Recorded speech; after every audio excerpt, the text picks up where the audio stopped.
뉴욕 증시가 작년 4, 4분기 성장률 하향 조정과 실업지표 악화에도 불구하고 국채 매각 호조와 베스트바이 실적 호전 등으로 급등했습니다. 다우는 7,924로 전일 대비 2.25% 올랐습니다. 국제 유가도 경기 회복 기대감에 장중 올 들어 최고치에 올라섰습니다. 서부 텍사스산 원유 5월물 인도분 가격은 배럴당 3% 오른 54달러 33센트에 거래를 마쳤습니다. 북한이 장거리 미사일로 보이는 로켓을 발사대에 장착한 것으로 알려지면서 국제사회 긴장이 고조되고 있습니다. 미국이 유엔 차원의 제재 방침을 밝히고 일본이 미사일 요격 명령을 하달기로 했습니다. 오는 5월부터 2000년 이전에 등록된 노후 차량을 신차로 교체할 때 개별 소비세와 취등록세 등을 70% 깎아줍니다. 또 우체국 자금을 투입해 자동차 할부 금융을 활성화하는 방안도 함께 강구됩니다. 안녕하십니까. ECN 마켓의 최리나입니다. 간만에 뉴욕 증시가 급등세로 장을 마쳤습니다. 나스닥 지수가 4% 가까이 오르면서 올해 낙폭을 거의 만회할 정도가 됐는데요. 실적과 지표도 괜찮았지만 국채도 선방을 했습니다. 때문에 다우는 8,000선을 이제 눈앞에 두게 됐는데요. 7,924, 2.25% 올랐습니다. 보다 자세한 글로벌 시황 NH증권 김영렬 연구원과 함께 정리해보도록 하겠습니다. 안녕하세요. 네, 안녕하십니까. 네, 뉴욕 증시가 급등세로 마감을 했어요. 지난 한 주 계속해서 견조한 오름세를 보였는데 먼저 마감 지수부터 정리를 해볼까요? 네, 우선 오늘 새벽에 끝난 미증시 상승 상황은 크게까지 세 가지로 나눠볼 수가 있겠습니다. 현재 언론에서 제시하는 전해드리는 것처럼 일부 기업의 어떤 실적 호전에 대한 기대감, 또 우리가 지금 보고 있는 경제 지표들이 분명 최악의 상황이 계속 나오고는 있지만 이것이 단기적으로 바닥을 이루지 않겠느냐는 대한 그런 기대가 있었는데요. 먼저 기업 실적 부분에서는 그 전자유통업체인 이 베스트바이가 예상보다 양호한 실적을 발표하면서 그 시장의 어떤 상승의 동인을 이끌어 주었었는데 주목할 것은 당장 미국 소비자들의 어떤 소비 여력 자체가 강화되었다는 측면보다는 지난해 10월에 경쟁업체인 서킷시티의 파산 보호 이후 역시 시장 마켓쉐어, 다시 시장 점유율이 높아지면서 이익 개선 효과가 있었다는 점입니다. 이제 그러면 미국 경제 내에서는 현재 불어닥친 이런 경제 한파 속에 이제 산업별로 구조조정이 진행될 가능성이 높고 여기에서 그 기업들 간의 어떤 우위가 이제 선별될 가능성이 높다는 것을 시사하는 내용이다라고 볼 수가 있겠고요. 발표된 경제 지표들은 예상보다는 조금 나을 수 있다라는 그런 기대 심리를 붙돋아주는데 좀 기여했었던 부분이 있었던 것으로 보여집니다. 나머지 두 가지의 상승 배경을 살펴보면 최근 미국 주식시장이 상승을 보일 때 은행이나 증권 등과 같은 금융주를 중심으로 시장의 랠리가 나타났었는데 오늘의 경우는 운송업종이라든지 반도체 업종 등과 같은 여타 업종으로 매기가 확산되는 모습을 보였습니다. 다우 운송업종이 8% 이상 급등세를 보였고요. 항공업종이 약 6%, 그리고 필라델피아 반도체 지수도 6%에 가까운 상승의 움직임을 보였다는 것은 이제 조금은 불확실성에 대한 해소뿐만 아니라 경기 회복에 대한 기대감도 시장에서는 조금씩 반영되어 가고 있다고 볼 수가 있겠습니다. 네. 마지막 하나로 시장의 상승 배경은 전체적인 수급적인 요인을 찾아볼 수가 있겠는데요. 선물 옵션 시장에서 이 풋콜 레이쇼가 풋콜 레이쇼는 쉽게 말씀을 드리면 1 이상일 때 풋에 대한 비중이 높다라는 건데 이것이 장중한테 2까지 올라갔다가 1 이하로 떨어지면서 끝났습니다. 결국은 시장이 조금은 떨어질 것이다라는 계속 기대를 갖고 있었던 사람들이 네. 결국은 다시금 시장이 다시 오를 수 있다는 그 가능성을 점치게 되면서 이런 수급적 요인도 시장에 영향을 주었었던 것으로 보여집니다. 네, 그렇군요. 뿐만 아니라 가장 중요한 지표라고 볼 수 있는 미국의 지난해 4분기 GDP가 실질 GDP가 발표가 됐었죠. 26년 내 최저치를 기록했다고는 하지만 월가의 전망치보단 괜찮은 성적이었는데요. 때문에 경기 바닥론이 조금 더 힘을 얻는 모습입니다. 어떻게 개인적으로 하고 계시고 앞으로 미국이 만약에 계속해서 회복해서 경기가 좀 좋아질 수 있다면 그 전제 조건으로는 무엇이 필요하다고 보시는지요? 네, 우선 오늘 예상했었던 4분기 실질 GDP에 대한 예상 수준은 저도 6.5% 이상 마이너스를 기록할 것이라고 우려를 했었는데요. 다행스럽게도 6.3% 수준에서 지난달 발표되었었던 수정치와 비교했을 때 소폭 추가적으로 악화되는 정도만의 모습을 확인할 수가 있었습니다. 결국 현재 미국 경제가 4분기에 최악의 경제 상황을 맞았다라는 것에 대해서는 이제는 부정할 수 없는 현실이지만 이렇게 극단적으로 부정적이었던 경제 환경이 조금씩 시장에 진정되는 모습을 보여주게 된다라면 조금씩 양호한 회복에 대한 기대가 그만큼 강화될 수 있을 것이다라는 기대를 가져볼 수가 있겠는데요. 또 하나 주목할 것 중에 하나는 최근에 이 주택 관련 주택 경기가 침체고 이렇게 주택 경기가 침체하면서 당연히 민간 소비는 줄어들 수밖에 없습니다. 네. 또한 그 미국 소비자들은 이 부채에 대한 가계 부채에 대한 이 부담감 때문에 그동안 낮았던 이 저축률을 끌어올리기 위해서 소비 경색 현상이 조금 더 확대될 수밖에 없다는 점을 확인할 수가 있는데요. 하지만 이제 최근 들어서 조금씩 주택 경기 지표들이 조금 회복될 가능성을 내비쳐주고 있고 이 가능성이 시장에서 제기되었을 때 결국 지난 4분기가 최악이지 않았겠느냐. 결국 남은 2009년 동안의 미국 경제는 지난 4분기보다는 낫지 않겠느냐 이런 기대가 막연하게 형성되어 가는 점이 오늘 시장에 주는 충격보다는 오히려 상승 쪽으로 시장 재료를 이끌어 주었었던 이런 변수가 되지 않았었느냐라고 보여집니다. 네, 그리고 최근에 발표되는 그 미국의 주택 지표들을 보면요, 좀 전에 말씀하셨던 지난 4분기 실질 GDP와 더불어서 정말 미국의 경기가 바닥에 온 것이 아니냐 하는 생각이 좀 강하게 드는데 말이죠. 글쎄요, 미국의 만약 부동산 경기 중심으로 사실은 금융위기의 어떤 진앙지였다고 볼 수 있는데 회복이 이루어진다라고 한다면 금융주 쪽에 금융시장은 어떤 영향을 좀 기대해 볼 수가 있을까요? 네, 말씀하신 것처럼 미국 부동산 경기가 회복된다라는 것은 부동산 시장만이 좋아지는 것이 아니라 네. 금융시장 전반에 가져다 줄 수 있는 긍정적 시너지가 많다는 점입니다. 이미 이번 금융위기가 미국 부동산 경기가 급격하게 침체되면서 추가적으로 이 서브프라임 등과 같은 파생 상품에 대한 문제가 시장의 금융위기를 제시했다라고 볼 수가 있을 텐데요. 현재 지난주 발표되었었던 기존 주택 판매뿐만 아니라 최근 신규 주택 착공 등과 같은 다양한 경제 선행성 지표 등이 조금씩 개선되는 조짐을 보여주고 있습니다. 이렇게 미국 부동산 경기가 회복될 경우에는 금융시장에 가져다 줄 수 있는 효과는 먼저 가계부실이 조금은 진정될 가능성이 높다는 점입니다. 또 그동안 시장에서 자금이 융통되지 않는다. 돈맥 경화가 보다 강화되었다라는 그런 우려의 시각들이 많았었는데요. 이것이 조금은 완화될 수 있다는 그 가능성이 있겠고요.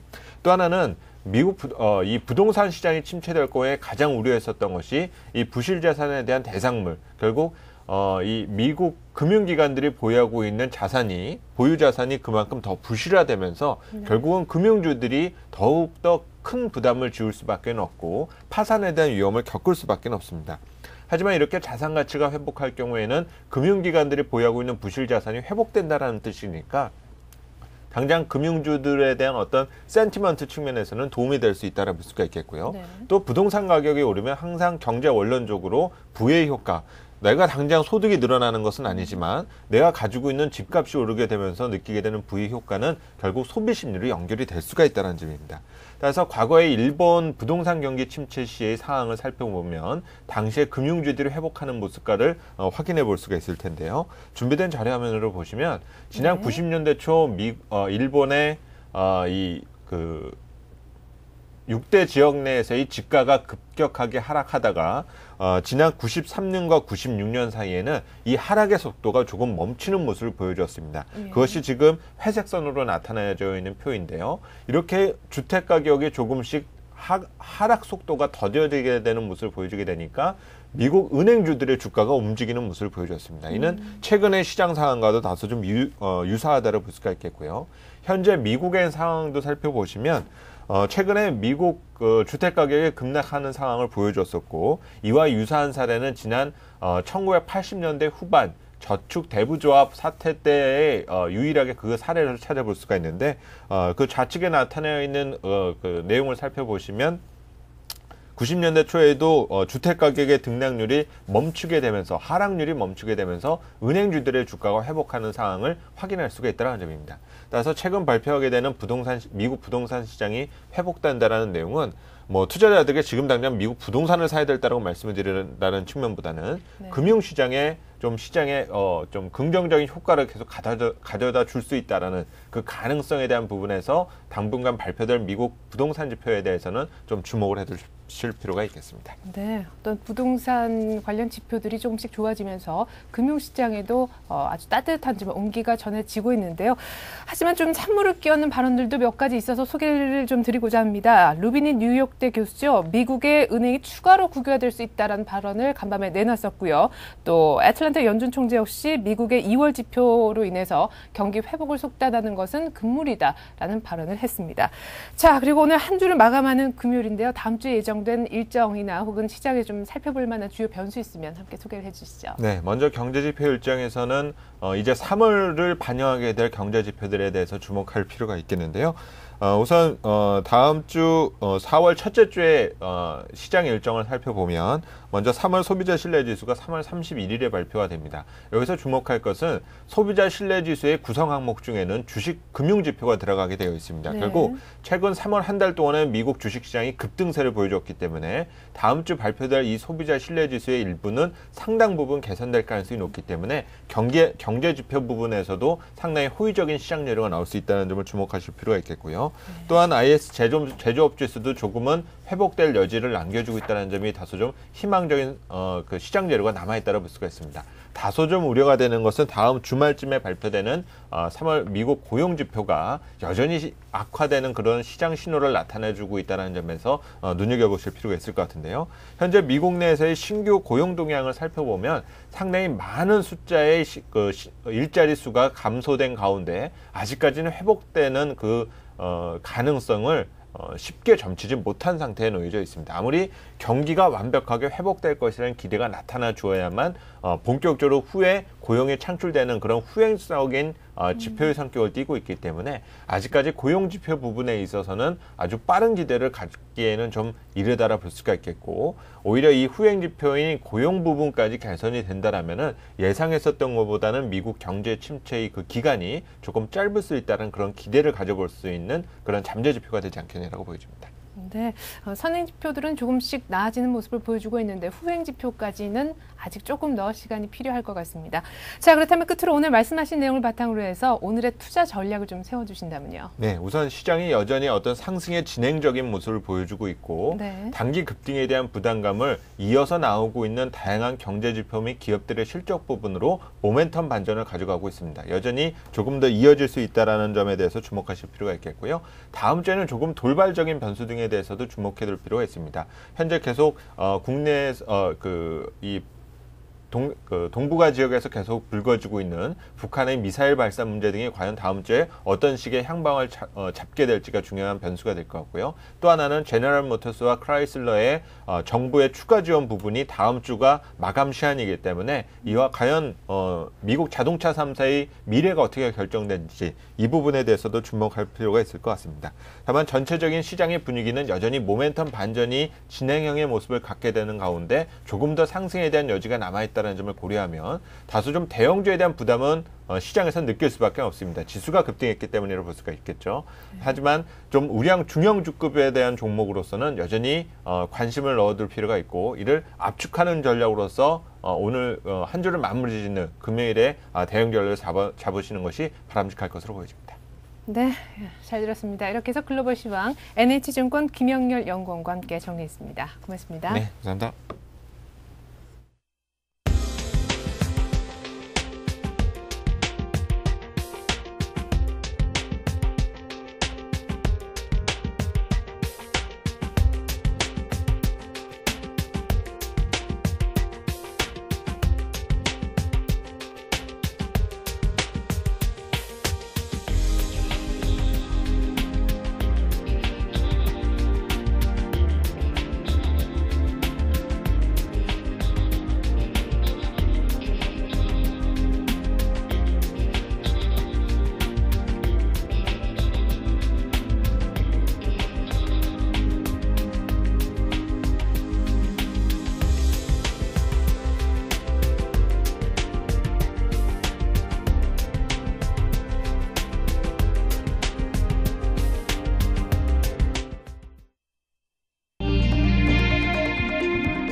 뉴스 따라잡기 시간입니다. 오늘은 서울경제신문 이종배 기자와 함께합니다. 이 기자 안녕하세요. 예, 안녕하십니까. 네, 정부가 자동차 지원 방안을 내놨는데 예. 자동차 관련 세금을 무려 70% 그렇죠. 이상 깎아준다면서요. 예, 왜 이런 대책을 내놓게 됐는지 지원 내용과 함께 소개를 해주시죠. 사실 정부는요, 오래전부터 자동차 지원 방안에 대해 논의를 진행해 왔습니다.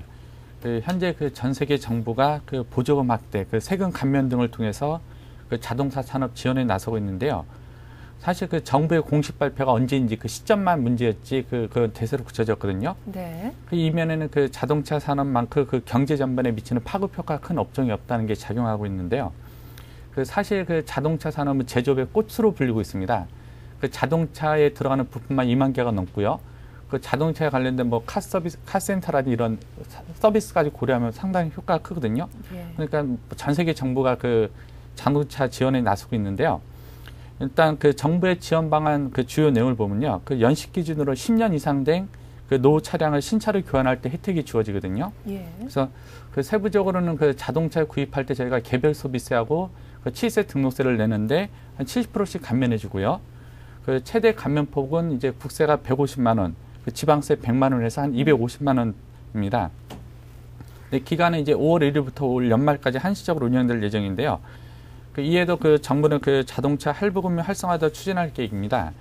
우체국의 자금을 활용해서 자동차 할부 채권을 매입하는 방식인데요. 이렇게 되면 이제 할부금리가 떨어지게 되거든요. 그런 효과를 노리는 것 같고요.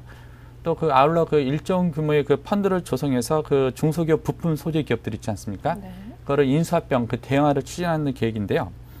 사실 정부의 보면 이걸 에코 프로젝트라고 명명을 지었거든요. 그러니까 연식이 10년 이상 된 중고차를 신차로 교환하게 되면은 온실가스 효과도 줄일 수 있고 여러 가지 온실도 줄일 수 있는데요. 여러 가지 고려한 것 같은데 사실 정부가 노후 차량을 신차로 교환할 때 그런 조건을 걸었지만 실제 현장에서는 사실상 모든 신차에 대해서 할인 혜택이 주어질 것 같습니다. 네. 자, 이참에 차 바꿔야지 생각하는 분들이 좀 꽤 있으실 것 같은데요. 소비자 입장에서는 어떤 혜택을 볼 수가 있나요? 예, 그렇습니다. 이제 세금 인하에 따른 감소폭을 보면요. 한 최소 100만 원에서 한 최고 250만 원까지 할인이 주어질 것 같고요. 네. 이어서 또 자동차 업체들이 자체 할인 가격 있지 않습니까? 할인 가격을 고려하면 더 감면폭이 커질 것 같는데요. 통상 이제 공장도 가격에서 소형차 기준으로 한 300만 원까지 예상하는 부분도 있습니다. 일단 이번 조치로 인해 순삭에 감면되는 할인폭을 보면요. 네. 일단은 아반떼 2.6 럭셔리의 경우 106만 원 정도 감면이 될 것 같고요. 소나테 2.0 트랜스폼이 147만 원 가량 하락할 것 같습니다. 또 르노 삼성의 SM5의 경우 한 164만 원 할인 혜택이 주어질 것 같고요. 제네시스 베라코르지 고급 차종 있지 않습니까? 네. 고급 차종은 한 250만 원 정도 할인 혜택이 주어질 것 같은데요. 그래서 소형차는 한 100만 원에서 115만 원 정도, 그다음에 한 중형차는 150만 원에서 160만 원, 대형차는 250만 원 정도 이렇게 할인 혜택이 주어질 것 같습니다. 네. 이제 5월 1일부터 한시적으로 시행이 될 텐데요. 때문에 4월에 차 살 분들은 정말 없을 것 같습니다. 때문에 4월 판매 실적도 상당히 좀 우려스러운 부분인데요. 네. 뿐만 아니라 정부가 지원해주는 대가로 자동차 업계도 구조조정해라라는 주문을 했군요. 예, 그렇습니다. 지적하신 대로 이번 지원 방안의 최대 단점은 시행시기가 5월 1일 이후로 굳혀졌다는 점인데요. 네. 자동차를 계약했던 소비자들의 경우 정부 발표 이후 해약이 속출하고 있고요. 네. 또 구입 시기를 5월 1일 이후로 늦추는 분들이 많이 늘어나고 있거든요. 그렇다 보니까 일선 판매 대리점에서는 많은 고충을 호소하고 있는데요. 이에 따라 정부에서는 공식적으로 밝히고 있지는 않지만요. 시행 시기를 5월 1일에서 앞당기는 것을 좀 고려하고 있습니다. 그렇군요. 예, 또 이게 이번에 가장 큰 문제는 세금 감면에 따른 세수 부족이 우려가 되고 있는데요. 결국 정부는 이 세수 부족분을 어떻게 메우느냐, 그것이 좀 관건이 될 것 같은데요. 현재 정부가 추정하는 올해 세수 부족분 한 11조 원에 이를 것으로 보이고 있습니다. 그런데 여기서 가장 주목할 점은요. 이명박 대통령이 자동차 지원책을 내놓으면서요. 현대자동차 직원의 평균 임금이 미국 엘라바마 공장의 직원보다 높지만 생산성은 낮다. 네. 자동차 노사가 특단의 조치를 발표해야 된다. 이렇게 공식적으로 밝혔거든요. 한마디로 정부가 지원하는 만큼 자동차 노사는 어떤 구조조정을 추진해라 그런 메시지를 전달했는데요. 여기에는 특히 이제 강성 노조로 거론되는 자동차 노조 있지 않습니까? 네. 자동차 노조에 대한 경고 메시지가 강하게 담겨 있는 것 같습니다. 사실 그 정부 내부에서는요, 이번 이게 그 자동차 노조의 어떤 관행을 바꾸는 것만 해도 큰 의미가 있다. 그렇게 많이 생각을 하고 있거든요. 그래서 그 이번 자동차 지원을 계기로 해가지고 그 정부의 그 자동차 노조에 대한 그 전방위 압박이 있지 않습니까? 예. 이것이 좀 무척 그 본격화될 것으로 보이고 있습니다. 네, 뭐 4월 판매 급감, 또 지방 어떤 세수 부족 우려, 게다가 노사 문제까지 얽혀있는 상당히 복잡한 구조인데요. 정부 이번 조치가요, 자동차 내수 시장을 어느 정도 회복시켜 줄 수 있을지 한번 끝까지 지켜봐야 될 일인 것 같습니다. 자, 다음 질문을 한번 넘어가 보죠. 대통령 주재로요, 어제 국가경쟁력 강화위원회가 열렸는데 이중 국적을 허용한다는 내용이 발표가 됐습니다. 구체적으로 설명해 주시죠. 어제 그 국가경쟁력 강화위원회가 열렸는데요. 거기서 뭐 행정안전부하고 법무부, 국토해양부 이렇게 세 개 부처가 앞으로 그 주요 규제하나 정책을 발표를 했는데요. 이중 단연 눈에 띄는 게 그 법무부의 그 이중국적 허용입니다. 그 법무부가 그 어제 발표한 자료를 보면요, 그 내년부터 이제 과학, 경제, 문화, 체육 등 이제 각 분야에서 그 탁월한 능력을 보유한 그 해외 우수 인재에게요, 이중국적을 허용키로 했는데요. 현재 우리는 그 이중국적이 불허가 돼 있거든요. 네. 그 세부적으로 보면 그 해외 우수 인재를 그 특별 귀화 대상에 포함시켜 가지고요, 국내 거주 기간이나 언어구사 그런 능력에 관계없이 한국 국적을 취득할 수 있도록 하는 거거든요. 단 그 이중 국적을 이용해서 그 각종 특혜를 누리는 경우가 있을 텐데요. 국내에서는 그 만약 이것을 방지하기 위해서 국내에서는 외국인으로서 권리를 행사하지 않겠다는 그 외국 국적 그 행사 포기각서를 받을 방침인 것으로 알려지고 있습니다. 네, 좀 재밌네요. 외국적을 네. 포기를 하는 게 아니라 외국인과 같은 그런 어떤 권리를 행사하지 못하게끔 포기각서를 쓴다라는 부분이 말입니다. 그렇죠. 예. 예, 근데 이중국적 허용에 어떤 의미를 둔다면 어떻게 볼 수가 있을까요? 예, 그 사실 그렇습니다. 그 이중국적 허용은 그 노무현 정부 때부터 계속 추진해왔던 거거든요. 근데 계속 그 못해왔던 부분인데요. 현재 우리나라의 경우 미국과 FTA를 체결하고 있고요. 그 유럽과 FTA도 곧 그 타결을 앞두고 있지 않습니까? 이렇다 보니까 이중국적 허용이 여러 가지 의미를 갖고 있는데요.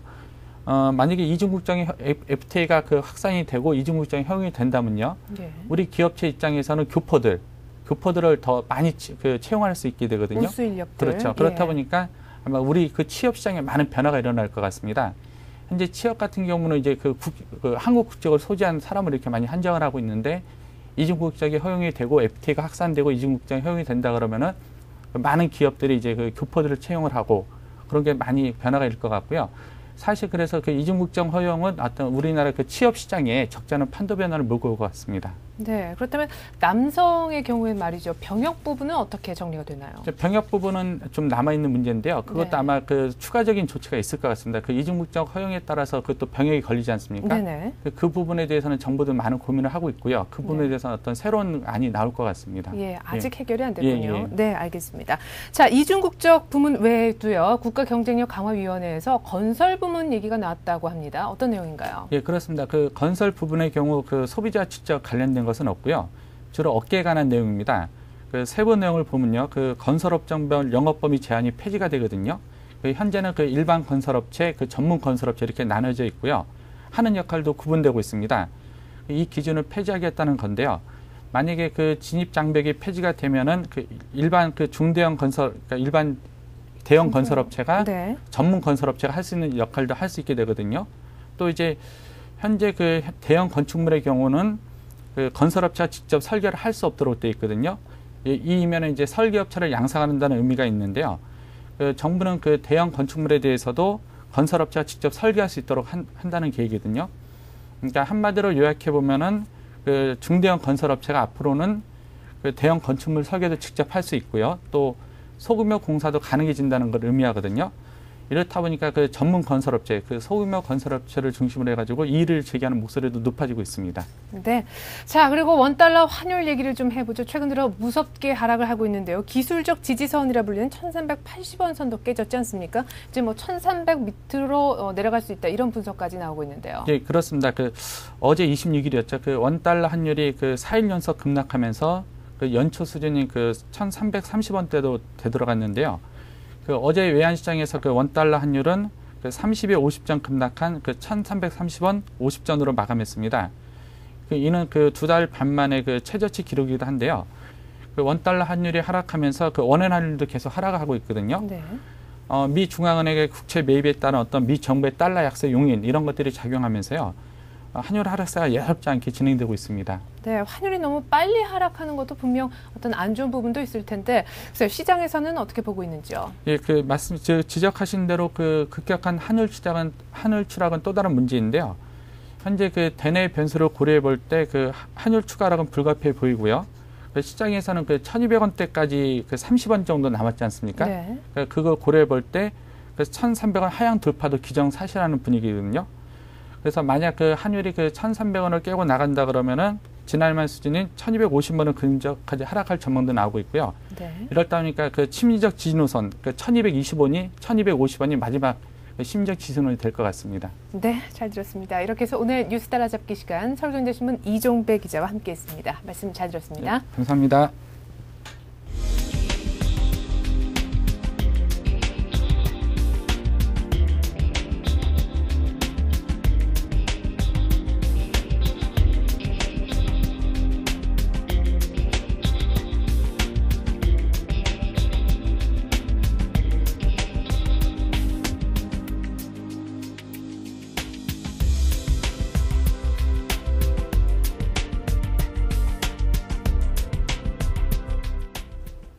네, 간밤에 뉴욕 증시는 급등세로 마감을 했습니다. 실적과 지표 모두 좋았고요. 국채도 선방을 하면서 다우지수는 8,000선을 눈앞에 두면서 7,924로 마감이 됐는데요. 주택 관련 지표들에 이어서 이제는 지난해 4쿼터 GDP, 실질 GDP도 상당히 괜찮게 나왔습니다. 때문에 금융시장까지 분위기가 좀 따뜻하게 이어지지 않을까라는 기대를 좀 해볼 수가 있는 오늘이고요. 더더군다나 오바마 미국 대통령이 GM에 대한 추가 지원을 얘기를 했습니다. 이 가운데 좀 전에 전해드린 바대로 우리 정부 또한 하루 전이죠. 자동차 지원 방안을 내놨기 때문에 오늘 자동차 관련주들 움직임도 한번 예의주시해서 살펴보시기 바라겠습니다. 지금까지 이슈앤마켓이었고요. 저는 1시간 뒤에 출발 센 증시로 다시 인사드리겠습니다. 고맙습니다.